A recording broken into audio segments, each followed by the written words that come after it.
969 megawatt नीलम Jhelum hydro power मंसूबा कभी तकनीकी और कभी जल्जले के बाइस सालों तखीर का शिकार रहा। बिलाखिर 2008 में वापडा ने मंसूबे पर काम शुरू किया तो सबसे बड़ा चैलेंज पहाड़ों में 62 किलोमीटर तवील टनल की खुदाई थी। वापडा ने इस चैलेंज से निपटने और मंसूबे को मजीद ताखीर से बचाने के लिए 9 करोड़ 30 लाख डॉलर मालियत की जदीद टनल बोरिंग मशीन दरामद कर ली है। इससे हम 12 से 15 मीटर चले जाएंगे, मे भी इससे भी ज्यादा। 18 से 24 महीने हम एडवांस हो जाएंगे। नीलम झेलम मंसूबे में ताखीर के बाइस भारत ने किशनगंगा मंसूबा शुरू कर दिया।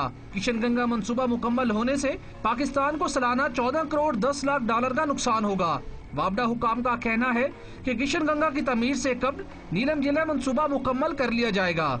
जदीद टनल बोरिंग मशीन की तनसीब के बाइस वापडा ने दावा किया है कि 2016 से 969 मेगावाट सस्ती बिजली की पैदावार शुरू हो जाएगी, जिससे लोड शेडिंग और महंगी बिजली के सताए अवाम को रिलीफ मिल सकेगा। सुहेल इकबाल भट्टी, डॉन न्यूज, मुजफ्फराबाद।